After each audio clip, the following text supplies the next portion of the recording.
Welcome back to Yogi Foods, the show where we take healthy recipes and try them out for the first time, or we take not so healthy recipes and see if we can make them better for us. Today we're making dessert. It's going to be pumpkin pie baked oats. This is another Pinterest recipe that I'll link down below.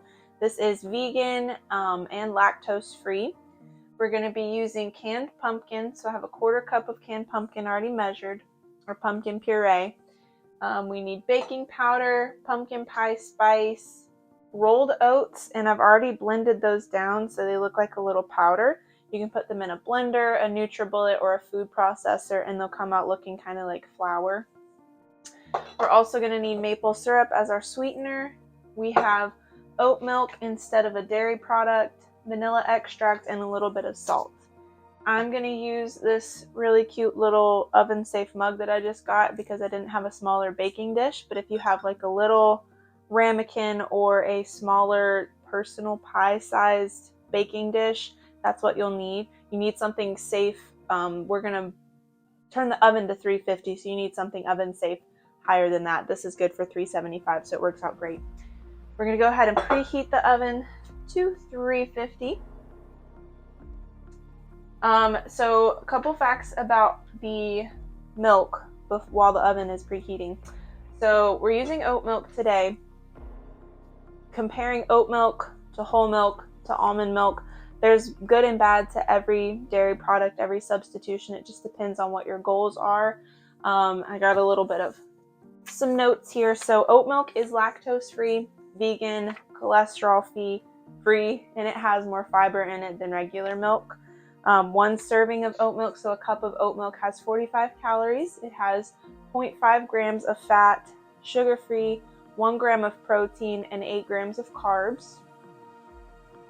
Whole milk, on the other hand, has 160 calories, which is a considerable difference. That's more than 3 times, almost 4 times the amount.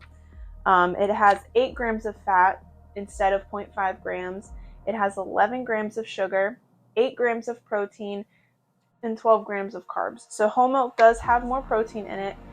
It has more vitamins and minerals in it, but it also has some cholesterol, so you gotta weigh your goals. If you're looking for more protein in your diet and you're not as concerned about calories or fat intake as somebody who's on a diet, then whole milk is gonna be fine unless you're allergic to lactose. Finally, almond milk. Almond milk is also vegan. It's also lactose free. 1 cup has 30 calories, so it's even lower in calories than the oat milk, depending on the one that you get. The one that I have is the unsweetened original flavor. If you get the vanilla or the chocolate, I think the calories go up to 60 calories per cup. It also has 2.5 grams of fat, so a little bit more fat in it than the oat milk, but not anywhere near close to the whole milk. It's also sugar-free. It has 1 gram of protein, exactly like the oat milk, and it has 1 gram of carbs. So the oat milk has 8 grams of carbs. Almond milk only has 1 gram, even though it's slightly higher in fat. So almond milk is going to be a little bit more keto-friendly since it has lower carbs in it too. All right, so this recipe calls for oat milk, which I've never tried outside of adding it to coffee, and I don't like it in coffee, so I'm interested to see what it tastes like in a baked good. So I don't think it'll alter the flavor any, but I'm going to go with what the recipe calls for. You can try whatever milk you want and see how that turns out. So let's start adding the ingredients. We are going to do pumpkin first. All right, and keep the 1/4 cup measurement because we're going to need it for our milk. And then we've got our oats next. We have 1/2 cup of rolled oats. And then we're going to take maple syrup, which is a healthier sweetener than regular sugar. You can also use sugar-free pancake syrup as a sweetener. You can use sucralose or Sweet and Low, which are calorie-free sugar substitutes. I'm just going to stick with what the recipe asks for this time. So that's a tablespoon right there. All right, next we are going to add our vanilla extract. We're going to use 1/2 teaspoon of vanilla extract. We got 1/2 teaspoon. Got too much. Put that one in. And then we're gonna do half a teaspoon of pumpkin pie spice.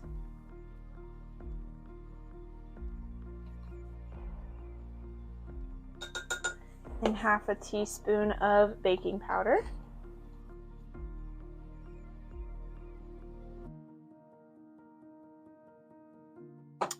All right, then we add a pinch of salt. Sprinkle a little into my hand.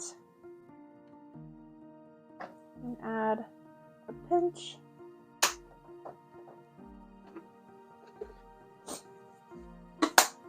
And then last but not least, 1/4 cup of our oat milk.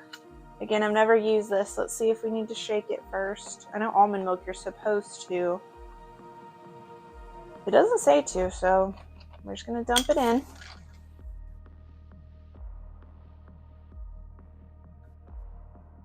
Okay.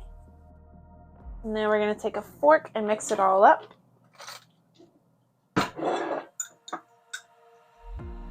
It's kind of looking like a mug cake so far. I've got pretty high hopes. It looked really good in the recipe. It looks tasty. I'm gonna mix it, incorporate it all really well, make sure there's no dry clumps.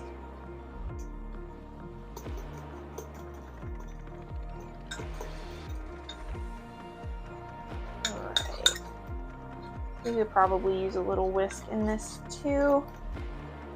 I think we're good. This is what mine looks like so far. It's a little gritty because of the oats. I probably could have blended them a little bit better, but I don't think that it'll mess anything up. All right, all of this is mixed. The oven has been preheating to 350.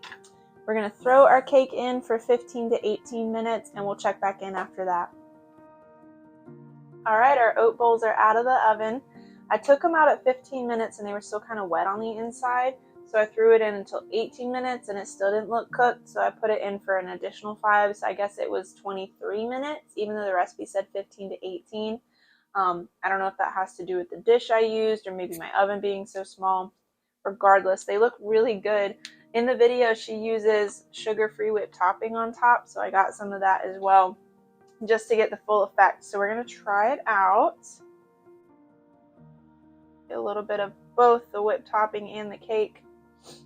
The inside of the cake looks like this. Well, it's not cake. It looks like cake. I guess it's technically baked oats, but not cake.